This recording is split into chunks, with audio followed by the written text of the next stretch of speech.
You've watched the videos about self-discipline, did all of the things that they recommended, and then still you find yourself not doing the things that you think that you need to be disciplined in. But here's the trick to it, right? Is that everything that you're watching is a one shoe fits all. What worked for Mel Robbins isn't going to work for Tony Robbins. What works for Alex Hormozy might not work for the President of the United States, because every single one of them have three different things that they have answered in order to move forward and find the discipline and stay on the path. And those three different things are important for you to understand if you're going to create a discipline that fits you. Because one shoe does not fit everyone. Everyone has different styles, different capabilities, different views of what a shoe looks like and what it's used for. And so I want to show you what those three things are so that you can determine what discipline actually works for you. The first two things are important, but without the third, you're not going to be able to accomplish the discipline and follow it. Let's get into the first one, a passion. And I'm not saying a passion as in what are you passionate about, because I know a guy who makes all the money in the world, but he's not making the money in the world simply by receiving it. No, he's making the money because it is the key to his kid's future. That's why he's doing it. That is his passion. When I went to college, my idea of actually going to college was not very attractive. I did not want to do it. College seemed boring to me. But I had a purpose. I had a reason why.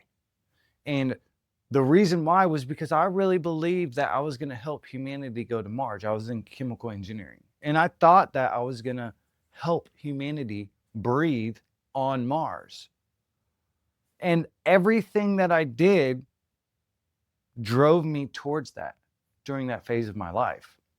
I went to the gym in the morning because I needed mental toughness to be able to stand, to be able to study for hours on end.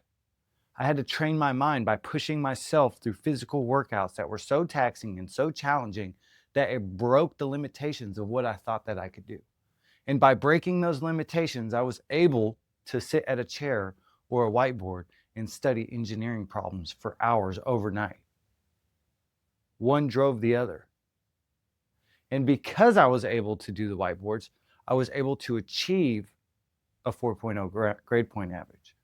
And by achieving that 4.0 grade point average, I knew that I could one day be in the running for our mission to Mars. And so everything drove everything. And that was my passion. And so in order to have a discipline, the first thing that you have to understand is, what is your passion? Now, the main fallacy with this passion idea is that it needs to be for something within. But this is not true. This is not true. It's not true for me in my experience. If I look back in my life, there was a time where I was making six figures. And during that time, how I started making six figures was I believed in the brand that I was working for.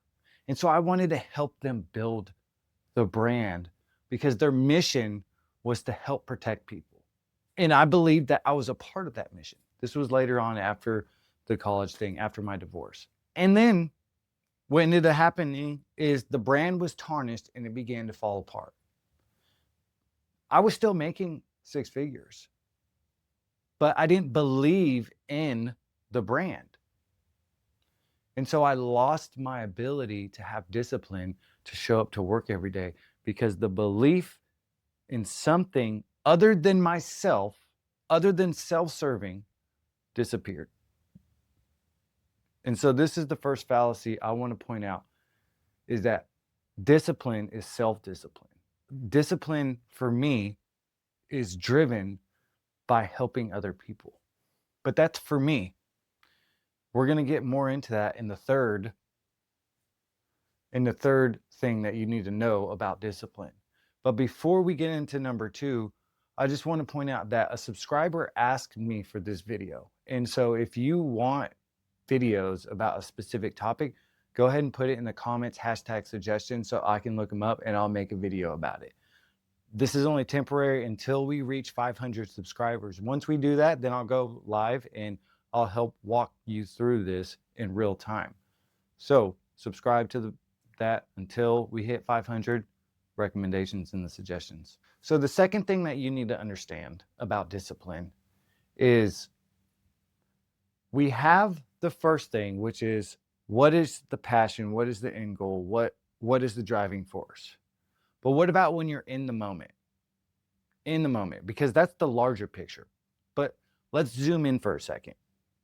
Because when I wake up in the morning and I start making these videos, or I look at my analytics, or I work on my website, and I do all of those things, the hardest part is getting into it. But me specifically, I like numbers. I like analytics. Like I obsess over them. So this is the second thing. You have to find something about what you're doing to obsess over. I would go to Taekwondo with my son. That's the reason why I started, is so that we can build a connection, him and I. And after about a year and a half, I was looking at him and he wasn't enjoying it, but I was loving it. So I pulled him aside and I sat him down and I said, son, you're going to have to do a lot of things in this world that you don't like. But the key is to find something about the thing you don't like that you're in love with. And for me, Taekwondo was the body mechanics.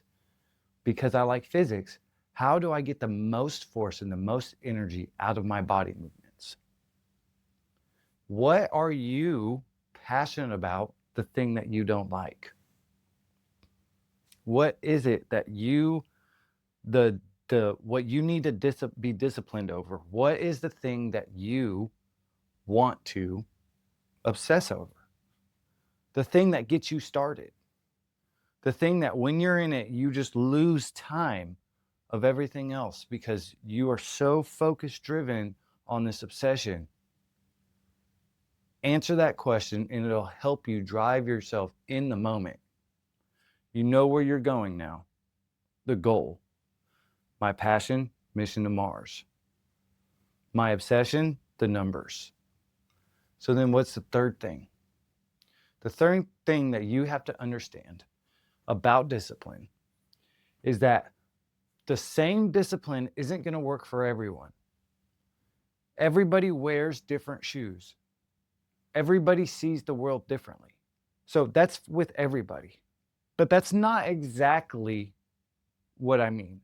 You need to understand who you are today, because who you were a year ago and what worked for your discipline then isn't going to work tomorrow. What worked yesterday to keep you on track isn't going to work today. So you have to really ask yourself, who am I today? Values evolve, perspectives change, and our motivation fluctuates. So why are you doing what you're doing today?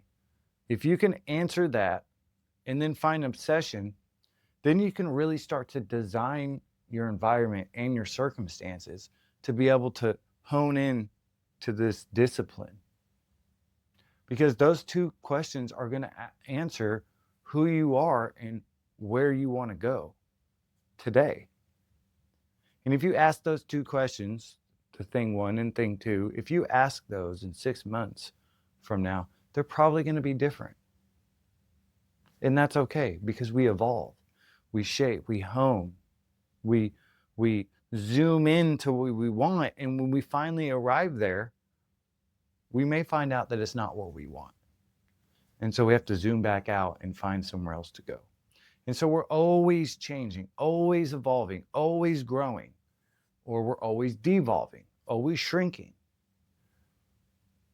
So it's not that discipline is going to work over time the exact same way. It's going to fluctuate. It will fluctuate. So what I want you to do is I want you to spend some time, an hour or 2 hours. And I want you to really think and get inside and seek intuition on what it is you're doing, why you're doing it, what about it can you find that you love doing it.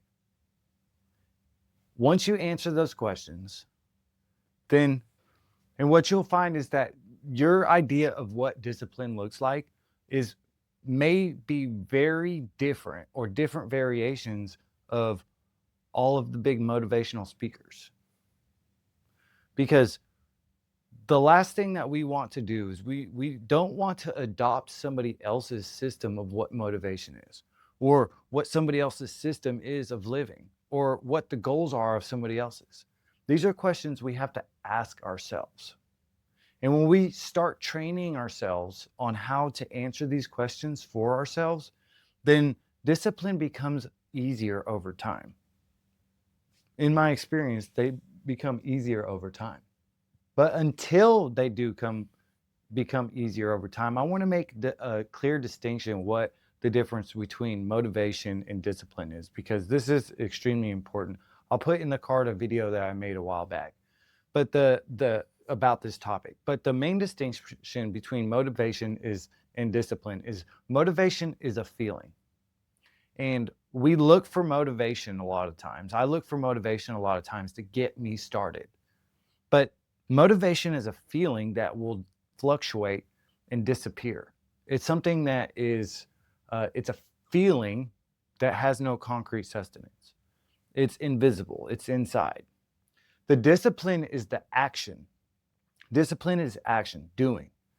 And what you will notice that if you allow your mind to run wild outside of your body, then you're going to talk yourself out of doing the thing, doing the discipline. But if when you get the intuition, the thought, when you get the intuition to do the discipline and you immediately do it, you're not giving yourself time to talk yourself out of it. So that's one thing between motivation and discipline.